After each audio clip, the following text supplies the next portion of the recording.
Voici les deux choses les plus importantes pour maximiser les gains à chacun des exercices que l'on fait. Donc, bien évidemment, le volume total qu'on va faire sur nos exercices, dans nos entraînements, l'intensité qu'on va aller chercher au niveau de nos entraînements, c'est super important pour dicter la réponse qu'on va avoir ou si on va chercher l'échec musculaire ou comment proche de l'échec musculaire on est sur nos exercices va aussi avoir une incidence. Mais il y a deux facteurs qui sont encore plus importants que ça qu'il faut maîtriser avant même de parler de tout ça. OK?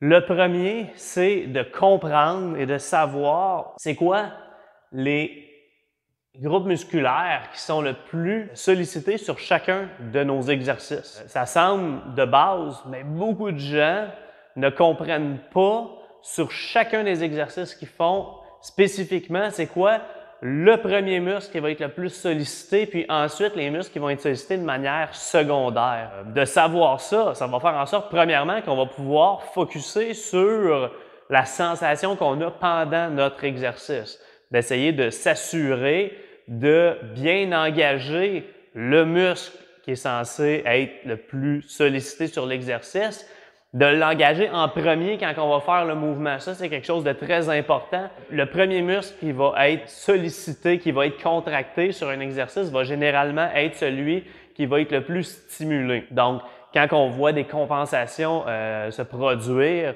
lors de différents mouvements, c'est généralement parce que, à cause d'une faute technique ou d'une charge non adéquate, la personne va engager un autre muscle pour compenser le muscle qui serait censé être le plus sollicité sur l'exercice. Donc, c'est vraiment la première chose à savoir et à comprendre sur chacun de nos exercices. C'est quoi le muscle? Où est-ce qu'il est situé? Puis c'est quoi ses fonctions? Parfois aussi, on va voir les gens faire un mouvement, mais quand tu regardes le muscle qui est censé être engagé, qui est censé être le plus sollicité, et que tu regardes sa fonction, et après ça, tu analyses le mouvement de la personne, tu te rends compte que elle ne travaille vraiment pas ce muscle-là de manière optimale. Okay?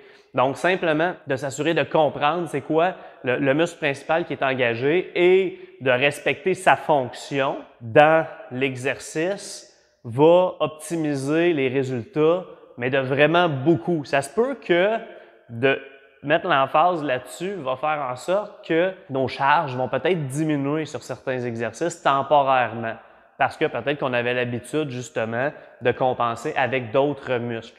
Donc, c'est une chose super importante à faire. Quand on donne des exercices à nos clients, on s'assure toujours de spécifier c'est quoi le premier groupe musculaire qui est le plus sollicité, puis ensuite, en ordre de recrutement, si on peut dire, on va dire c'est quoi les autres muscles après. Parce que faut pas penser non plus que quand on fait un exercice, on sollicite qu'un seul muscle, mais généralement, il va y avoir un groupe musculaire qui va recevoir un stress beaucoup plus significatif que les autres. Donc, en premier, comprendre c'est quoi le muscle principal qui est sollicité, comprendre ses fonctions, okay, et comprendre la base de l'anatomie, où est-ce qu'il est situé ce muscle-là exactement, pour savoir que, OK, mettons, je fais un dumbbell press, par exemple, ça va être mes pectoraux qui vont être sollicités selon l'angle, ça va être un faisceau sternal, claviculaire, abdominal, peu importe. Comprendre, OK, c'est quoi l'angle de ces fibres-là et travailler dans un plan qui va faire en sorte qu'on va solliciter optimalement cette région-là. Ça, c'est la première chose. Deuxième chose, ce serait de comprendre c'est quoi le profil de résistance sur l'exercice qu'on fait. Pourquoi on veut comprendre ça? Il y a deux raisons.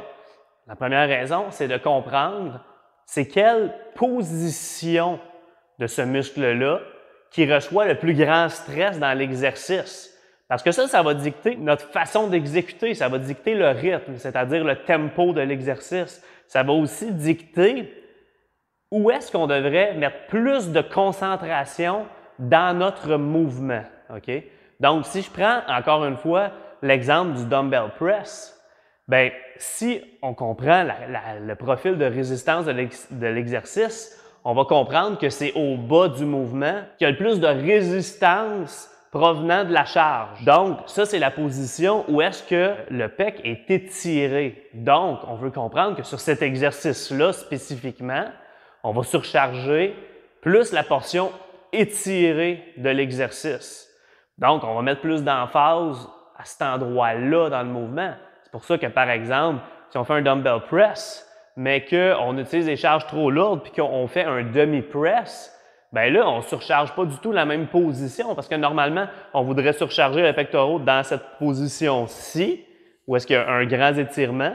Mais si, par exemple, on fait un demi-press, bien là, il faut comprendre que le pec est très peu étiré, donc on va surcharger plus cette partie-là, OK, du muscle et non pas cette partie-là, OK? Pas du muscle, mais de l'amplitude du mouvement. Pourquoi aussi que c'est crucial de savoir ça? C'est que dans la vraie vie, là, quand on s'entraîne dans un gym avec d'autres personnes, puis qu'on suit un programme d'entraînement, puis qu'on a un exercice spécifique à faire, généralement, cet exercice-là, il y a une raison de le faire.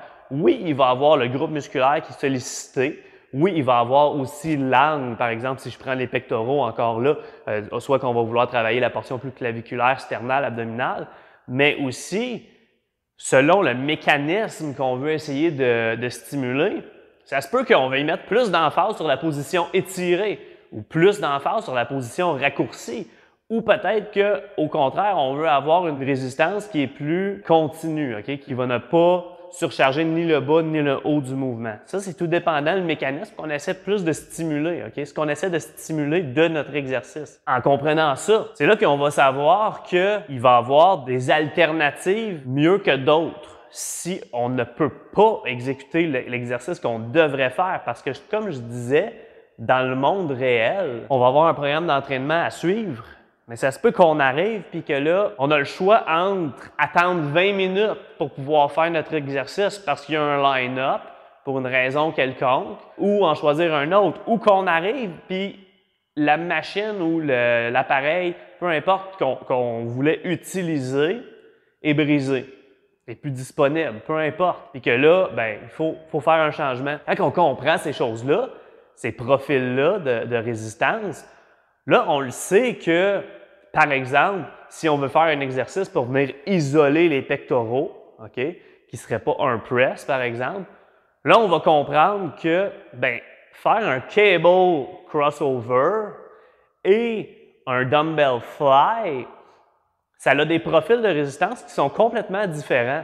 Puis, selon ce qui a été planifié dans l'entraînement, ça se peut qu'on veuille surcharger vraiment la position étirée, qu'on veut créer un dommage mécanique, qu'on veut peut-être même faire une pause en position étirée pour avoir un certain stimuli. À l'inverse, peut-être qu'on veut créer un grand stress métabolique et limiter le dommage, limiter la surcharge, la position étirée de l'exercice, parce que ce serait peut-être dangereux de le faire, étant donné les autres exercices qui étaient planifiés avant.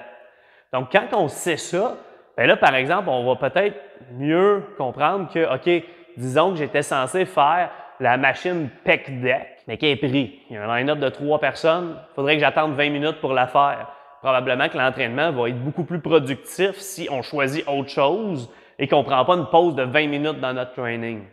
Bien, comprenant ces profils-là, on va peut-être pouvoir faire un meilleur choix, comme par exemple un cable crossover serait plus logique à utiliser qu'un dumbbell fly, qui sont tous les trois, si on compare le dumbbell fly, la machine pec deck et le cable crossover, si on compare les trois, on va se rendre compte qu'ils ne sont pas tout à fait pareils, mais selon le contexte, probablement que d'utiliser un crossover versus un dumbbell fly pour remplacer une machine de pec deck serait beaucoup plus logique dans le contexte du programme d'entraînement.